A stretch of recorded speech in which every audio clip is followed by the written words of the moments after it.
আসসালামু আলাইকুম গাইস, আশা করি সবাই ভালো আছেন। আলহামদুলিল্লাহ আমি ভালো আছি। আজকে একটি নতুন রেসিপি নিয়ে আপনাদের সামনে হাজির হয়েছি। চিংড়ি মাছের কারি করব। এই চিংড়ি মাছের কারি করার জন্য আমাদের কি কি উপকরণ লাগবে চলুন একটু দেখে আসি। এখানে আমরা চিংড়ি মাছের মাথাগুলো বেটে নিয়েছি। এখানে নিয়ে নিয়েছি টমেটোগুলোকে আমরা এখন করে নিব, ব্লেন্ড করে নিব। এখানে নিয়ে নিয়েছি গন্ধরাজ লেবুর কুচি পাতা, নিয়েছি একটু চিনি, কাঁচামরিচ, লঙ্কার কুচি, একটা গন্ধরাজ লেবু, আর নিয়েছি পেঁয়াজ কুচি। চলুন দেখা যাক। এখন আমরা টমেটোগুলো ব্লেন্ড করে নেব।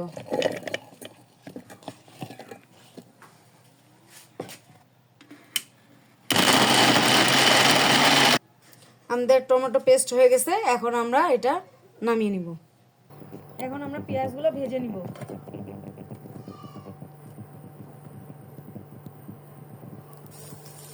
আমরা তেল দিয়ে দিব পরিমাণ মতো।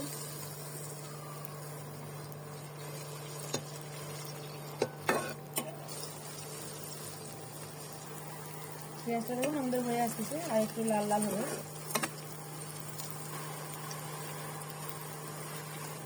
দেখুন আমাদের পেঁয়াজ হয়ে গেছে। এখন আমরা একে একে মশলাগুলো অ্যাড করব। দিয়ে দিচ্ছি কাঁচামরিচগুলো সামান্য, যেরকম যারা মরিচ খেতে পছন্দ করেন এরপরে মরিচ দিবেন। আমি অল্প দিচ্ছি মরিচগুলা।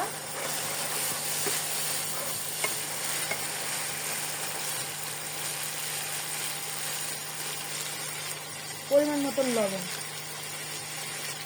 দিয়ে দিচ্ছি, রসুন বাটা, জিরা বাটা, এগুলো এখন ভালো করে মিক্স করে নেব।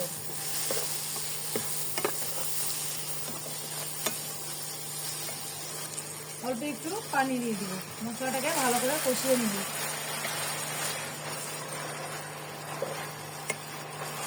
এখন দিব চিংড়ি মাছের মাথা বাটাগুলো।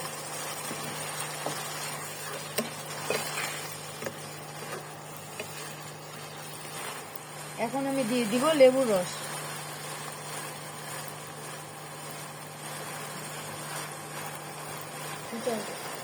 এখন দিয়ে দিব 1 চামচ চিনি।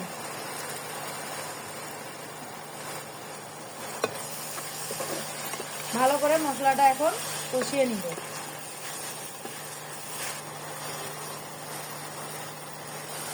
1 চামচ দিয়ে দিচ্ছি সয়া সস।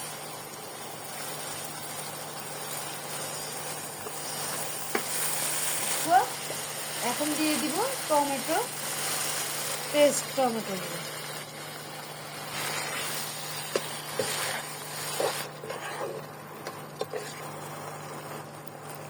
এখন আমরা এটা ঢেকে দিব কিছুক্ষণের জন্য।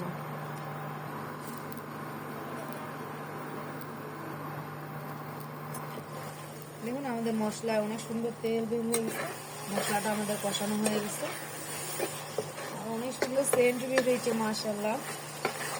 এখন আমরা দিয়ে দিব চিংড়ি মাছগুলো। এখন দিয়ে দিচ্ছি।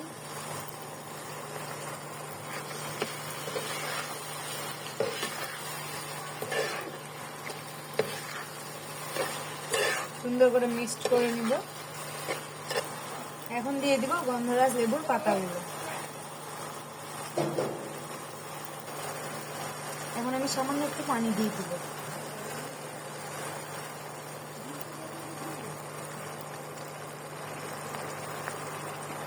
পাঁচ 10 মিনিটের জন্য ঢেকে দিব।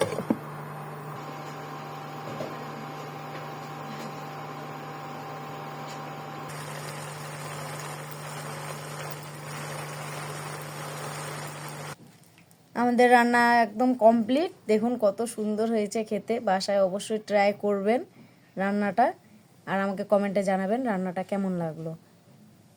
আর আমাদের সঙ্গে থাকার জন্য অনেক অনেক ধন্যবাদ, অসংখ্য।